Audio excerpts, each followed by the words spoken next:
A day in a life as more content creator na kung saan-saan lang ang destinasyon at kung ano-ano lang ang trip sa buhay. Another destination, another content, and another voiceover na naman ang inyong mga kabebs ngayong araw. Dahil ngayong araw ay aking kaarawan, may pupuntahan naman tayong panibagong spot na makikita lamang sa Camarines Sur. Pero bago kami makapunta doon, pumunta muna kami sa Jollibee kasi medyo nagugutom na raw ang ating kabebs at hindi pa raw ito nag-aalmusal. Tapos mga kabebs, kung makikita nyo sa video, nagpahangin na muna kami ng gulong kasi medyo malambot ito. Lagi nating ugalin mga kabebs na i-check ang gulong bago tayo umalis para hindi tayo mahasel. Shoutout nga pala sa mga pogi at mga gandang sasakyan dito na nakita namin sa may bitukang manok. Ang stig! Wow! At pagkatapos ng mga kabebs, may nakita kami isang pamilya dito. Siguro mag-swimming sila. Enjoy po! Tapos ayun nga mga kabebs, kung makikita nyo, kanina siya yung nagdadrive. Ngayon ako na. Para daw ma-experience ko ang mag-drive. Tapos ayan siya, pasayaw-sayaw lang. So ayun nga mga kabebs, kung babalik tayo sa video, nandito na kami sa Sipukot, Camarines Sur. At konting minuto na lang ng pagbabiyahe mga kabebs at nandun na rin tayo sa ating destinasyon. At eto na nga mga kabebs, andito na tayo sa Barangay San Isidro ng Libmanan, Camarines Sur. So ayun na nga mga kabebs, sasabihin na namin sa inyo kung saan nga ito. Ito ay ang Busay Hidden Spring Resort na matatagpuan nyo lamang dito sa Libmanan. Tapos mga kabebs, kung mapapanood ninyo yung Mampili River namin na pagpunta sa San Lorenzo Ruiz, San Isidro din ang barangay nun. Dito din, San Isidro. Medyo gigil, no?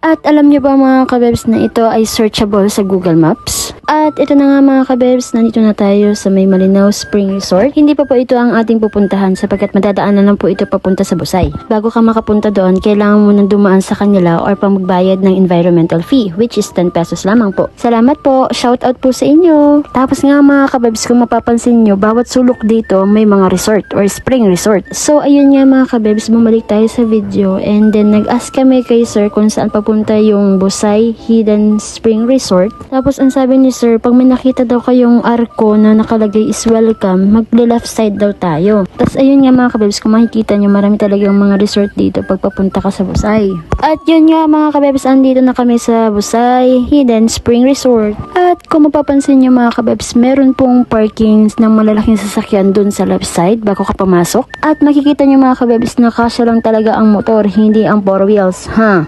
Unang bungad pa lang sa'yo, challenging na. Paano pa kaya ang sunod? Charis joke. Alam nyo ba mga kabebs na dati meron ditong tulay? Dahil sa lakas ng baha ng bagyong Christine, nasira ito. Tapos sabi sa akin ni kabebs, videohan ko daw siya para magkaroon siya ng spotlight. A day in a life as more content creator na kung saan-saan lang ang destination at kung ano-ano lang ang trip sa buhay. Ay, bongga naman talaga ang kabebs, may pa-introduction. Tapos pag boring na kayo, luksan mo yung kasama mo. At finally mga kabebs, nandito na rin tayo sa Busay Libmanan Hidden Spring. Pagpasok mo pa lang, sasampalin ka na agad na kailangan mo magbayad ng entrance fee. At yun nga mga kabebs, nandito na kami sa loob. Kikita nyo rin kung gaano kaganda at yung linaw na naman ang tubig na napuntahan namin. At bago yan, magwi-wish muna ako. Thank you Lord! At yun nga mga kabebs, kung pupunta kayo dito, merong mga cottage na nagre-range ng 200 to 500 pesos. Try nyo pumunta dito mga kabebs kung gusto nyo ma-relax at lumayo sa ingay ng motor ng kapitbahay nyo. Sobrang nakaka-relax din mga kabebs yung sound ng tubig at syempre yung lamig na tubig na meron ito.